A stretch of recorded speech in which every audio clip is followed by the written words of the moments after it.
रोजे देख रहे हैं MNS न्यूज लाइव पर। खबरों की शुरुआत करें इससे पहले एक नजर आज की हेडलाइंस पर। व्यापारियों के लॉकडाउन पर प्रतिक्रिया। एसटी के उमरेड व रामटेक डिपो की आर्थिक स्थिति हुई कमजोर। वृद्ध के घर में चोरों ने लगाई सेंध। आइए आप खबरें देखते हैं विस्तार से। व्यापारियों के लॉकडाउन पर प्रतिक्रिया। लॉकडाउन के प्रति व्यापारियों का गुस्सा देखने को मिला। आइए जानते हैं क्या कहते हैं व्यापारी। यहाँ तक कि सरकार और प्रशासन को साथ दिया है और कोई भी स्थिति में हम लोगों ने साथ देके यहाँ तक पहुँचे हैं और हम कोई भी रूल ब्रेक करके यहाँ से आगे जाएंगे नहीं। रही बात प्रशासन की, प्रशासन ने भी उसी तरह हम व्यापारियों के लिए सोचना चाहिए कि व्यापार बंद करना ही एकमात्र सॉल्यूशन नहीं। कोरोना को रोकने के लिए लॉकडाउन जैसे विकल्प नहीं है, वैसे अगर व्यापार की बात करें तो क्या विकल्प चाहते हैं कि जिससे व्यापारी वर्ग व्यापार कर सके? देखिए, बहुत सिंपल सी बात है। हमारा शासन प्रशासन ने जितने भी कोविड सेंटर्स है इसके लिए इस पे ध्यान देना चाहिए। घर घर जा कर के आप RT-PCR टेस्ट करवाइए। आपको कोविड वैक्सीन के लिए करना है तो व्यापारियों का साथ लीजिए, हम देने तैयार है। ये सारे विकल्प है जिससे कोरोना का हम लोग सामना कर सकते हैं, ना कि लॉकडाउन। मुद्दे की बात ये है कि आज हमने मार्च, अप्रैल, मई फुल लॉकडाउन रखा, जून, जुलाई, अगस्त पार्शियल रखा, पिछला मार्च भी हमने लॉकडाउन रखा। पहले हमको बताया गया ये सेंट्रल सरकार का लॉकडाउन है, रखना पड़ेगा। उसके बाद हमको बताया गया मार्च में कि भैया आप तो ये NMC बॉडी का लॉकडाउन है, ये रखना पड़ेगा। अब सडनली अब आते हैं और बोलते हैं अब ये स्टेट गाइडलाइन है और 25 दिन का लॉकडाउन रखना पड़ेगा। तो व्यापारी क्या घंटा है क्या जो आया बजाते चलेगा और निपटाते चलेगा? बिल्कुल विरोध है इस चीज का। लॉकडाउन ये सफल नहीं होगा। गवर्नमेंट को ये लॉकडाउन कोई भी कीमत पर वापस लेना ही होगा। और हमारी कल पुलिस स्टेशन में भी मीटिंग हो गई।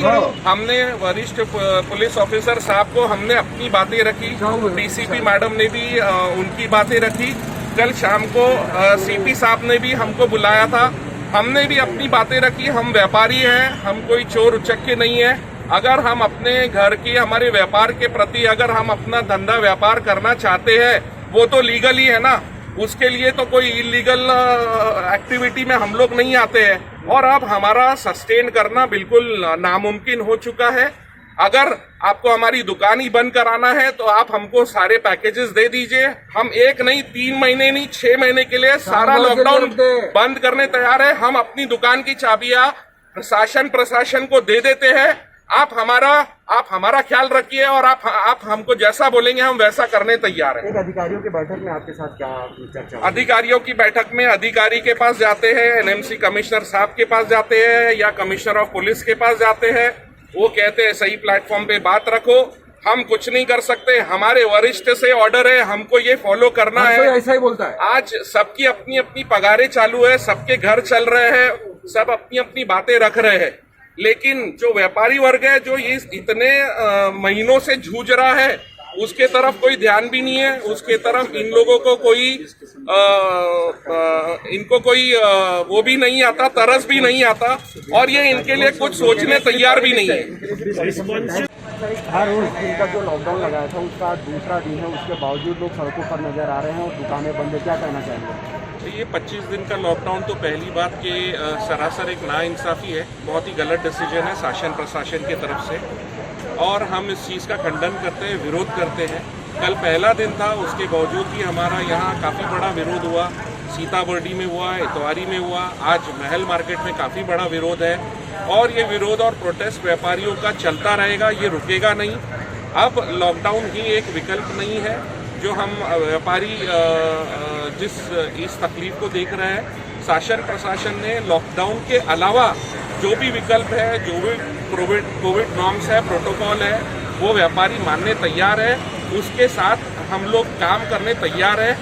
सिवाय लॉकडाउन के हम सारी शर्तें मानने को तैयार है और लॉकडाउन हम किसी को भी मंजूर नहीं है। क्या कहीं ना कहीं सरकार की लाचारी नजर आ रही है कि आधी दुकानें बंद रखी गई है और आधी दुकानें चालू रखी गई है? ये किस तरह का रवैया चाहिए? देखिए, लॉकडाउन अगर सही मायने में होना चाहिए तो जैसा पिछले मार्च में हुआ था कि सारा का सारा व्यवसाय कन्वेंस ट्रांसपोर्टेशन बंद था तो मीनिंग आता है ब्रेक द चेन का।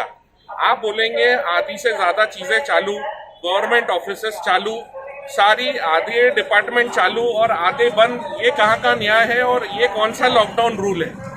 इसका हम खंडन करते हैं, विरोध करते हैं। आपको सही मायने में लगाना है, आप 7 दिन 8 दिन का पूरा कंप्लीट लॉकडाउन लगाइए, हम उसमें भी आपका साथ देने तैयार है। बट ये पार्शियल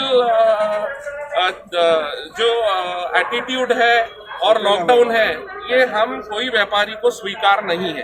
कहीं ना कहीं दुकानदारों की दुकानदारी बंद कर नेता लोग जो है अपनी दुकानदारी चला रहे हैं, चाहे बंगाल हो, चाहे कहीं तमिलनाडु हो या कहीं और। इसके बारे में आप क्या कहना चाहेंगे? देखिए,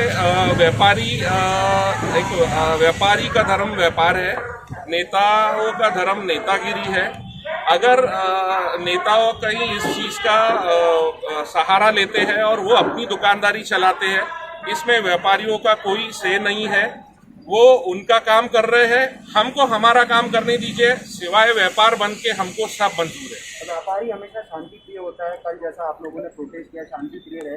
आने वाले समय में यदि आप लोगों की मांगे नहीं मान जाएगी तो आप क्या कहना चाहेंगे? बिल्कुल व्यापारी हाल फिलहाल अगर जो अभी लॉकडाउन लगा था उसमें कहीं ना कहीं एक दुकानदारों की भी कहीं ना कहीं गलती नजर आई थी कि सोशल डिस्टेंसिंग नहीं थी, कहीं ना कहीं मास्क नहीं थे। व्यापारी वर्ग जो आता था, दुकानदार में जो ग्राहक आते थे, उनको भी कैसा है, जिसको सामान लेता था केवल उसी को नहीं बुलाया जाता, सबके सब आते थे। तो आप क्या कहना चाहेंगे? जहाँ तक कि हमारी दुकान की बात है, हमारे दुकान में हम सब नॉर्म्स को फॉलो करते आए हैं। हमारे दुकान में अगर 4-5 कस्टमर भी आते थे तो हम 2 कस्टमर को बाहर खड़ा कर देते थे। हमारे यहाँ सोशल डिस्टेंसिंग फॉलो हो रही थी, हमारा सैनिटाइजेशन होता है। हमारे यहाँ से कोई फॉल्ट नहीं है और हम कस्टमर को भी एजुकेट करते हैं, तो हमारे यहाँ से कोई प्रॉब्लम नहीं है। हम लोग के यहाँ से केस फैल नहीं रहा है। कहीं ना कहीं नागपुर की यदि बात करें तो कोरोना की राजनीति हो रही है, वही बंगाल पे यदि देखा जाए तो लाखों सैकड़ों लोग रास्तों पे बिल्कुल। और नेताओं अभी वहाँ इलेक्शन के बाद केसेस दिखने चालू होंगे, अभी नहीं दिख रहे। अगर होंगे भी तो नंबर दबाए जा रहे हैं। मेरे हिसाब से ये जो चल रहा है ये ब्रेक द चेन नहीं है, ब्रेक द इकोनॉमी है। अभी नागपुर ने 15 दिन का लॉकडाउन ऑलरेडी देख चुका है। हमने पिछले महीने की सैलरीज पे नहीं की है। अभी 30 तारीख तक के ये लॉकडाउन है। 1 तारीख आते से ही वापस सबको EMI चालू हो जाएंगी, ECS कटना चालू हो जाएंगी, सैलरीज आ जाएगी। व्यापारी ये पैसा कहाँ से लाएगा? खुद के घर चलाने के पैसे नहीं है लोगों के पास, तो स्टाफ को कैसे बांटेगा और बैंक के पैसे कैसे? हमको रियायत ही नहीं। ये सरकार ने जो निकाला है बहुत ही पॉलिटिकली ये इसका ऑर्डर निकाला है। उन्होंने इसका नाम दिया है पार्शियल लॉकडाउन, जबकि ये है फुल लॉकडाउन। अगर इसको ये बोलते कि ये फुल लॉकडाउन है तो उनको गरीबों को खाना खिलाना पड़ता, स्कीम्स निकालनी पड़ती जिससे इनको मुआवजा भरना पड़ता। ये ना भरना पड़े इसलिए इसका नाम दे दिया पार्शियल लॉकडाउन, लेकिन कर दिया फुल लॉकडाउन। पब्लिक गई भाड़ में और हमारा काम चलता रहे। क्या इस लॉकडाउन के कारण कहीं ना कहीं आने वाली सरकार को कहीं ना कहीं इसका खामियाजा भुगतना पड़ेगा? बिल्कुल भुगतना पड़ेगा। ये सरकार एक्चुअली बिल्कुल ही कोविड के बारे में सीरियस नहीं है। इनको कुछ दिमाग से हुए काम नहीं ले रहा, कुछ भी तरीके से काम चल रहा है। ये सरकार ने रिजाइन करना चाहिए।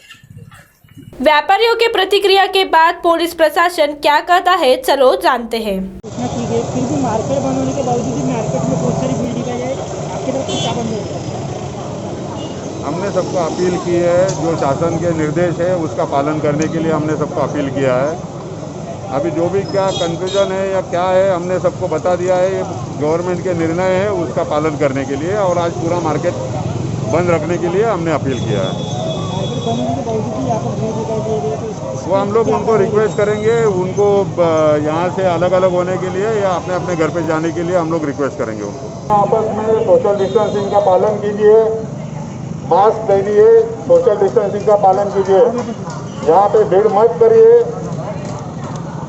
हम आपको विनती करते हैं, रिक्वेस्ट करते हैं। अगर नहीं तो फिर हमें कानूनी कार्रवाई करनी पड़ेगी। सब लोग आपस में एक साथ भीड़ मत कीजिए, अलग अलग हो जाइए सब लोग। जैसे कि आपने देखा, व्यापारियों का विरोध और पुलिस प्रशासन द्वारा उन्हें समझाना ये चल रहा है। सरकार ने अपने निर्णय में कुछ बदलाव करना चाहिए। तो वहीं दूसरी ओर एसटी के उमरेड व रामटेक डिपो की आर्थिक स्थिति हुई कमजोर। पिछले 1 साल से लॉकडाउन व बंद होने से स्कूल बस की फेरियां व ग्रामीण क्षेत्रों से मांग कम होने से नागपुर जिले के रामटेक व उमरेड डिपो की आर्थिक स्थिति कमजोर हो गई है। इन दोनों डिपो में 60% बसें बंद कर दी गई है। पिछले 1 साल से कम आय का झटका लगने से बसों की फेरियां कम करने का फैसला लिया गया। उमरेड डिपो में 40 बस हैं, उनकी रोज की यात्रा 15,000 किमी की होती है, लेकिन यात्री नहीं मिलने से 40 में से आधे से भी कम बसें चलाई जा रही है। बस का सफर भी घटकर आधा रह गया है। आय भी 1.5 लाख रुपए से कम हो गई है, जबकि पहले इन दोनों ही डिपो की आय 4 लाख रुपए से अधिक थी। तो वही तीसरी ओर वृद्ध के घर में चोरों ने लगाई सेंध। पत्नी के साथ गांव गए वृद्ध के घर में चोरों ने नकदी सहित लाख रुपए के गहने उड़ा लिए। न्यू सूबेदार सक्करदरा निवासी बबन फल के पत्नी के साथ सोमवार की रात अपने गांव गए थे। चोरों ने मध्य रात्रि के बाद ताला तोड़कर घर से नकदी तथा गहने चुरा लिए। सक्करदरा पुलिस ने चोरी का मामला दर्ज किया है। अब आप हमारे चैनल को ऐप पर भी देख सकते हैं। प्ले स्टोर में जाकर MNS हिंदी लिखिए और ऐप डाउनलोड कीजिए। साथ ही साथ आप हमारे फेसबुक पेज को भी लाइक कर सकते हैं और उन पर भी खबरें देख सकते हैं। लिंक हाइक ट्विटर इंस्टाग्राम पर भी आप हमारे खबरों को देख सकते हैं। आप हमारे चैनल को यूट्यूब पर भी देख सकते हैं और इस यूट्यूब चैनल को सब्सक्राइब करना ना भूलें। फिलहाल वक्त तो चला है एक ब्रेक का। ब्रेक से लौटने के बाद देश और दुनिया की तमाम खबरें देखने के लिए जुड़े रहिए हमारे साथ MNS न्यूज लाइव पर। नमस्कार।